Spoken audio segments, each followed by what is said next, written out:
যারা সিকিমরা পরিশ্রম করে যাচ্ছেন সেরা আমাদের মুসলমানকে আরো পরিচয় করে দিচ্ছি সনাতনী আপনাদের সম্মুখে বক্তব্য রাখার জন্য অনুরোধ করছি বাংলাদেশ জাতীয় দল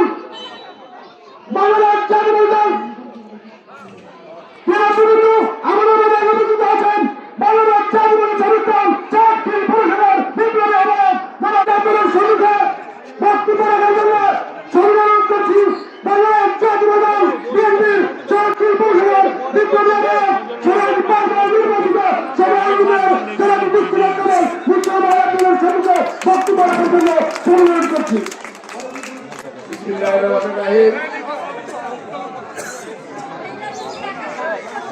শেষ প্রান্তে আজকে আমাদের নেতা কোথায় এসেছে আজকে ঐতিহাসিক মহিলা সমাবেশে এবং সমাবেশে উপস্থিত প্রভু সভাপতি অংশগ্রহণ আছেন আমাদের সকলের প্রিয় নেতা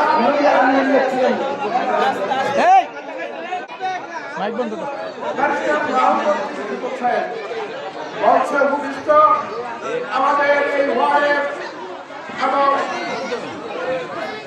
জাতীয় উপজেলা এবং পৌরসভা সম্মানিত নেতৃবৃন্দ সমবেত মা ও বোনেরা সমবেত মন্ত্রীরা এই ওয়ার্ডের সকল নেতৃবৃন্দ আমি আপনাদেরকে স্বাগত জানাই ধন্যবাদ জানাই মোবারকবাদ জানাই। এই ওয়ার্ড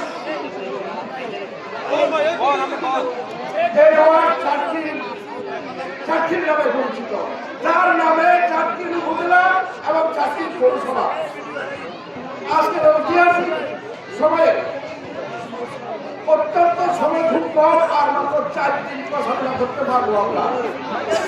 আজকের এই মুহূর্তে আমি আপনাদেরকে সকলকে অনুরোধ করব এই ওয়ার্ডের ঐতিহ্য আছে, এই ওয়ার্ডের নামে উপজেলার পরিচিতি, এই ওয়ার্ডের নামে চাকরির পৌরসভার পরিচিতি।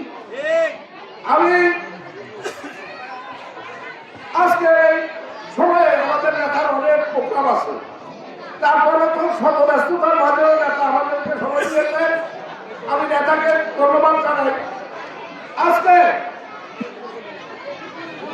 আপনারা যারা উপস্থিত হয়েছেন আমি অনেককেই চিনি, অনেকে আমার সুপরিচিত, মহিলাদেরকে অনেককেই চিনি আমি, আপনারা আমাকে চিনেন। আমি এই মুহূর্তে আপনাদেরকে আহ্বান জানাবো আগামী 12 তারিখ যে নির্বাচন, এই নির্বাচনে আপনারা আমাদের দাঁড়ির শীষে ভোট দিলে ব্যারিস্টার মাহমুদুল হুকুম সাহেব নির্বাচিত হবেন এবং তারেক রহমান বাংলাদেশের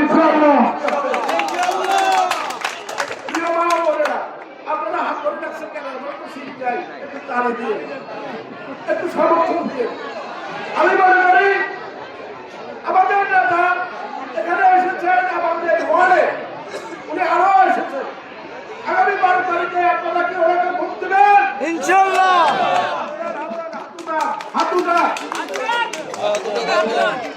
ধন্যবাদ। আমরা আশ্বস্ত হলাম বক্তব্য আমি আমাদের নেতা দিবেন, আপনারা ওনার গুরুত্বপূর্ণ বক্তব্য শুনবেন। উনি আমাদের জাতীয় নেতা, ব্যারিস্টার মাহমুদুল হুকুমের নতুন দলের ছিলেন কিছু নাই, আপনারা পত্রপত্রিকা এবং টিভি গুলোয় দেখেন ব্যারিস্টার মাহমুদুল হুকুম সাহেব আমাদের আপনাদের সকলের পরিচিত। আর উনি যদি নির্বাচিত হন ইনশাআল্লাহ এই চাকরির ওয়ার্ডের কোনো সমস্যা ইনশাআল্লাহ থাকবে না।